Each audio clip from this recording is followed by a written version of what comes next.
नमस्ते, म Bhuwan Thapa, real estate Nepal, Bhuwan Thapa YouTube, Facebook, टिकटकमा सबैलाई वेलकम छ। आज एकदमै राम्रो ठाउँ इटहरी 1 आबगासी चोकको नजिकै भएको, आबगासी चोकबाट 100 मिटर डिस्टेन्स भएको, हेर्नुहोस् चोकबाट देखिने ठाउँमा भएको घडी जुन बिक्रीमा आएको छ, त्यो पर देखेको घडी जुन बिक्रीमा छ, 8.5 दूर नम्बरी जग्गा छ, 20 फिटको बाटोमा टच भएको, इटहरी आबगासी चोकको नजिकै भएको। हेर्नुहोस् यता तररा छ, यो धरान जाने बाटो हो। तपाईँ तररा धरानपट्टिबाट पनि आउन सक्नुहुन्छ, इटहरी चोकबाट पनि आउन सक्नुहुन्छ। पहिलोचोटि इटहरी आउँदैछ भने म तपाईँलाई इटहरी चोकदेखि देखाइदिनेछु। हेर्नुहोस् अगाडि इटहरी चोक छ, यो देखिको सोल्टी होटल हो। भिडियोलाई सबैले एउटा लाइक गरिदिनु होला। Real estate Nepal Bhuwan Thapa channel subscribe गर्नुभएको छैन, च्यानललाई सब्सक्राइब गर्नु होला।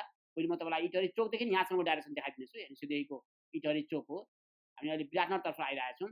तपाईँ नेपालको कुनै पनि ठाउँबाट इटहरी चोक आउनुभयो भने इटहरी चोकबाट उत्तरतर्फ तपाईँ काठमाडौँतर्फ आउँदैछ, काँक्रातर्फ आउँदैछ, कुनै पनि ठाउँबाट इटहरी चोक आउनुभयो भने इटहरी चोकबाट उत्तरतर्फ हलगडा कटेपछि आबगासी चोक आउँछ, तररा नपुगिकन। हेर्नुहोस् हामी हलगडा कटेपछि आबगासी चोक आयौँ। तपाईँ डाइरेक्ट इटहरी आबगासी चोक भनेर पनि आउन सक्नुहुन्छ। पहिलोचोटि इटहरी आउँदैछ भने तपाईँले यो भिडियो हेर्नुभयो भने डाइरेक्ट जग्गासम्म जान सक्नुहुन्छ। हेर्नुहोस् इटहरी आबगासी चोकबाट पश्चिमतर्फ हेर्नुहोस् पर देखेको घडेरी 100 मिटर डिस्टेन्समा छ आबगासी चोकबाट। एकदमै राम्रो ठाउँमा भएको घडेरी छ। हेर्नुहोस् यहाँबाट सिधै आबगासी चोकबाट यो ओडाकाँडे जाने बाटो हो। ओडाकाँडे जाने बाटो सिधै त्यो उताबाट नगएर अब यो ग्राभेलको बाटो, यो बाटो 50 मिटर यो ग्राभेल बाटो आउनुभयो भने तपाईँ जग्गामा पुगिहाल्नुहुन्छ। कसैलाई सोधिराख्नै पर्दैन। इटहरी 1 आबगासी चोक भन्नुभयो भने आबगासी चोकबाट पश्चिमतर्फ 100 मिटर सिधै आउनुभयो भने तपाईँले जग्गा देखिहाल्नुहुन्छ। 20 फिटको बाटो खोल्नु भएको छ।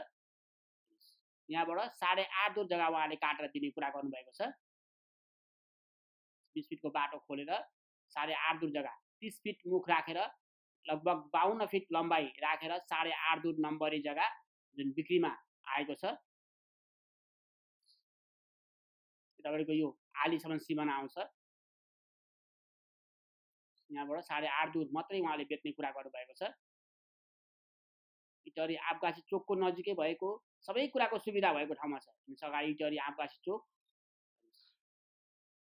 6 लेन राजमार्ग, राजमार्गको नजिकै भएको, सोल्टी होटल पनि नजिकै पर्छ, इम्पेरियल होटल पनि नजिकै छ, रोयल रिसोर्ट पनि नजिकै छ, र यता नजिकै राष्ट्रिय मावि कलेज छ, राष्ट्रिय माविको पनि नजिकै भएको, कामधेनु डेरी पनि नजिकै छ।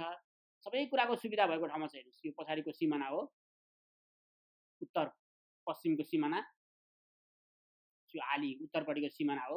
तपाईँलाई म चारैपट्टिको सिमाना देखाइदिनेछु र डाइरेक्ट जग्गाधनीको फोन नम्बर स्क्रिनमा दिएको छु। डाइरेक्ट जग्गाधनीलाई नै कल गर्नुलाई, कसैलाई कमिसन केही पनि दिनु पर्दैन, दाममा मिलाएर लिन सक्नुहुन्छ। 30 फिट मुख छ र लगभग 52 फिट लम्बाइ भएको 8.5 दूर नम्बरी जग्गा जुन बिक्रीमा आएको छ।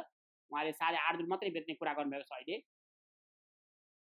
8.5 दूर जग्गा उहाँले काटेर दिने कुरा छ। अगाडि 20 फिटको बाटो खोल्नु भएको छ। दक्षिण मोडा भएको घडेरी छ। इटहरी 1 नम्बरको ओडाकाँडे पनि नजिकै छ। हेर्नुहोस् यता ओडाकाँडे छ। म तपाईँलाई वरिपरिको दृश्यहरू पनि देखाइदिँदैछु। हेर्नुहोस् सिधै अगाडि ओडाकाँडे छ 1 नम्बरको, र यो अगाडिदेखिको राष्ट्रिय मावि हो। राष्ट्रिय माविको पनि नजिकै, इटहरी आबगासी चोकको पनि नजिकै भएको, सबै कुराको सुविधा भएको ठाउँमा छ। हाइवे 50 मिटर 100 मिटरमा छ राजमार्ग। आबगासी चोकको नजिकै भएको राम्रो ठाउँमा भएको घडेरी छ। राम्रो मिलेको जग्गा छ। तपाईँले 4 कोठाको घर बनाएर पनि पार्किङहरू, गार्डनहरू अटाउँछ कम्पाउन्ड वाल गरेर। पूर्वपट्टिको सीमा देखाइरहेको छु। दक्षिण मोडा भएको 20 फिटको बाटो छ, 30 फिट मुख र लगभग 52 फिट लम्बाइ भएको 8.5 दूर नम्बरी जग्गा छ। बाटो 20 फिटको खोल्नु भएको छ, नक्सामा हाल्नु भएको छैन। यो बेच्दाखेरि नक्सामा हालेर दिने कुरा गर्नुभएको छ। सबै डिटेल्सहरू भनिदिइसकेको छु र इटहरी चोकदेखि यहाँसम्मको डाइरेक्सन देखाइदिएको छु। सुनसरी इटहरी 1 आबगासी चोक भन्न तपाईँ यहाँ आउन सक्नुहुन्छ। राम्रो ठाउँमा भएको यो जग्गालाई जग्गाधनले एकदमै चलेको भन्दा सस्तोमा दिएको छु भनेर भन्नुभएको छ। 10 लाख रुपियाँ धुरले तोक्नु भएको छ। 8.5 दूर जग्गाको 85 लाख रुपियाँ हुन्छ। त्यसमा राम्रो मिलाइदिने कुरा गर्नुभएको छ। स्क्रिनमा डाइरेक्ट जग्गाधनीको फोन नम्बर दिएको छु।